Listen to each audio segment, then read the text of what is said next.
खुलुमबाय लोगोफोर, गोजोन फुंबिलि बयनिसिमबो। नोंथांमोनखौ गोदान भिडिअ'आव आरो फिन खेबसेबाव बयखौबो बरायनाय बावहरग्रोनाय जाबाय। आं दिनै नोंथांमोननि सिगाङाव 8 आगस्ट 2025 मायथाइ एबा 22 सावन दान 1432 मायथाइनि सानसेनि फानजामुथिखौ फरायथिनो लादों। आसा खालामो नोंथांमोनहा भिडिअ'खौ नायना मोजां मोनगोन।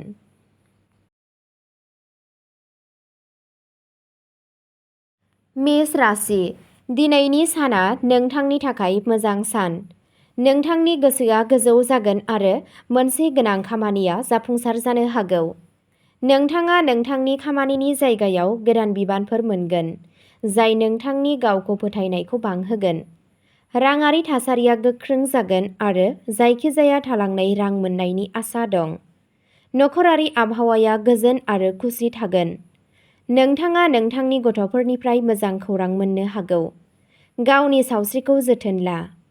नोंथांनि दिनैनि खाफालगोनां दिगा जादों साहा, खाफालगोनां अनजिमाया जादों 5 आरो खाफालगोनां गाबआ जादों गोजा गाब। वृषभ राशि। दिनैनि साना एसे जुजिनो हागौ, नाथाय जुदि नोंथाङा सहायनायजों खामानि मावो अब्ला जाफुंसारनाया रोखा। माबा मोनसे आयदानि सायाव नोंथांनि गोसोआव माखासे गोनो गोथो जानो हागौ। राङारि थासारिया सरासनस्रा थागोन, बेनिखायनो खरसानि सायाव सामलाय। नोंथाङा लोगोफोरनिफ्राय मदद मोनगोन। नखरनि सासे बैसो जानाय सोद्रोमानि बोसोनआ मुलाम्फा गोनां जागोन। नोंथांनि गारिखौ सांग्राङै सालाय। नोंथांनि दिनैनि खाफालगोनां दिगा जादों सोनाब, खाफालगोनां अनजिमाया जादों 4 आरो खाफालगोनां गाबआ जादों रेजें गोमो गाब। मिथुन राशि। दिनैनि साना जोबोद सोरजिलु जागोन। आरिमु, लिरनाय, देंखो एबा डिजाइनजों लोब्बा थानाय सुबुंफोरा जुनिया मुलाम्फा मोननो हागौ। साख्रियाव मासि जौगानायनि खाबु दं।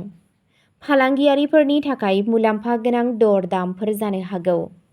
नखरारि आयदाफोराव गोरोबलायनाया गोहोम गोग्लैगोन। मोजां मोनलायनाय जिउआव मोनसे गोदान महरबो फैनो हागौ। सावस्रिया सरासनस्रा जागोन। नोंथांनि दिनैनि खाफालगोनां दिगा जादों खोला, खाफालगोनां अनजिमाया जादों 3 आरो खाफालगोनां गाबआ जादों गोथां गाब। कर्क राशि। दिनैनि साना गलाय-गथाय जागोन। नोंथाङा नोंथांनि जिउ राहानि सोमोन्दै माखासे गोनांथार थिरांथाफोर लानांनो हागौ। नखराव नांलाय-खमलायनि थासारिनिफ्राय गोजानाव था। जुलि जानाय जिउआव एसे नांलाय-खमलाय जानो हागौ, नाथाय बेलासिसिम गासैबो सरासनस्रा जालांगोन। सोलोजों रां थिसन। फरायसाफोरा गावसोरनि गोब्राब नाजानायनि थाखाय मोजां फिथाय मोनगोन। नोंथांनि दिनैनि खाफालगोनां दिगा जादों सा-सानजा, खाफालगोनां अनजिमाया जादों 1 आरो खाफालगोनां गाबआ जादों गुफुर गाब। सिंह राशि। दिनैनि साना गोहो आरो थुलुंगाजों बुंफबगोन। जायखिजाया थालांनाय खामानिया आबुं जानो हागौ। खामानि मावथायाव नोंथांखौ बाख्नायनाय जागोन। नखरजों सम हगारनाया गोजोन जागोन। जुलि जानाय जिउआव अननाय आरो फोथायनाया बांगोन। फालांगियाव गोदान खाबुफोर फैनो हागौ। नोंथाङा सासे गोजाम लोगोखौ लोगो हमनो हागौ। नोंथांनि दिनैनि खाफालगोनां दिगा जादों खोला-सानजा, खाफालगोनां अनजिमाया जादों 8 आरो खाफालगोनां गाबआ जादों खमला गाब। कन्या राशि। नोंथाङा सिगांनि गोरोन्थिफोरनिफ्राय सोलोंनो खाबु मोनगोन। नोंथांनि हाबाफोराव हेंथा थानो हागौ, नाथाय नोंथाङा गासैखौबो सहायनाय आरो गियानजों सामलायगोन। नखराव मोनसे गोनांथार सावरायनाय जानो हागौ। गावनि मोजां मोनलायनाय जिउआव बुजिनायखौ लाखि। गावनि सावस्रिनि बागै सांग्रां दाजा। नोंथांनि दिनैनि खाफालगोनां दिगा जादों सानजा, खाफालगोनां अनजिमाया जादों 6 आरो खाफालगोनां गाबआ जादों मैनि गाब। तुला राशि। दिनै मानसिफ्रा नोंथांनि समायना बिबुंथिजों गोहोम खोख्लैगोन। नोंथांनि साख्रियाव गोदान खाबुफोर फैनो हागौ। फालांगियारिफोरनि थाखाय बे साना जोबोद मोजां। नोंथाङा लोगोफोर आरो नखरनिफ्राय थोजासे मदद मोनगोन। नोंथाङा सासे जुनिया सुबुंखौ लोगो हमनो हागौ। सावस्रिया मोजां जागोन। गावनि खरसानि सायाव एसे नोजोर हो। नोंथांनि दिनैनि खाफालगोनां दिगा जादों सोनाब, खाफालगोनां अनजिमाया जादों 7 आरो खाफालगोनां गाबआ जादों क्रिम गाब।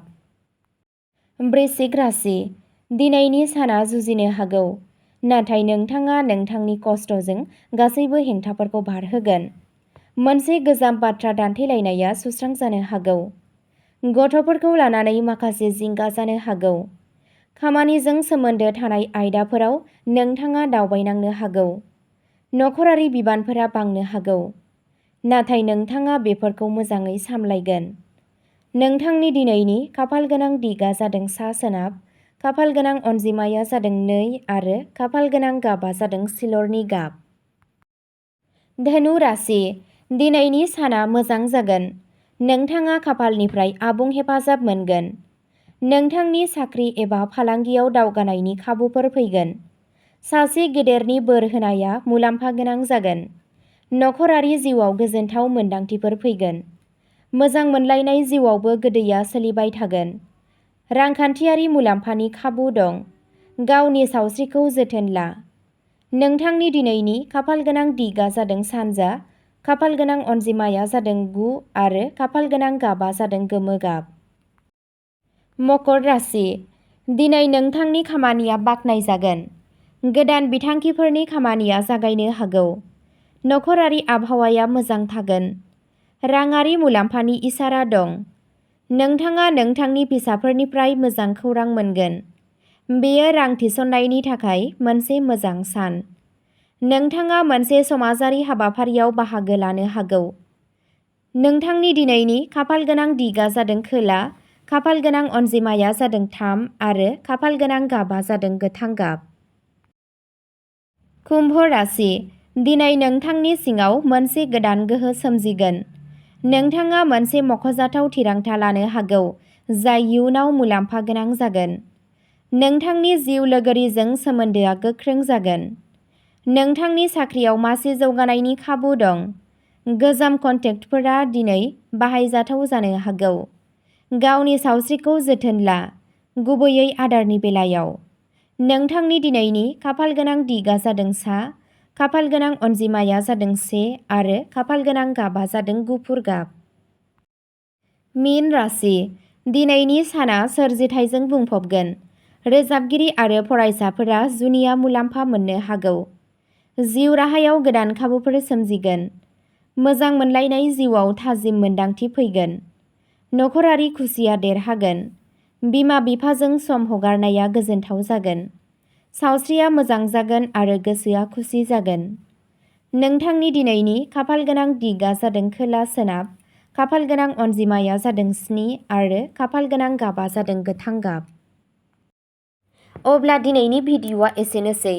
नोंथांमोनहा जुदि सानफ्रोमबो फुंबिलि समाव बेबादिनो फानजामुथि नायनानै मोजां मोनोब्ला सानफ्रोमबोनि फानजामुथिनि आपडेट मोननो थाखाय चेनेलखौ साबस्क्राइब खालामनानै लादो आरो भिडिअ'खौ मोजां मोनदोंब्ला अन्नानै लाइक, शेयार आरो कमेन्टबो खालामनानै होलांब्लानो जाबाय। गोजोन्थों।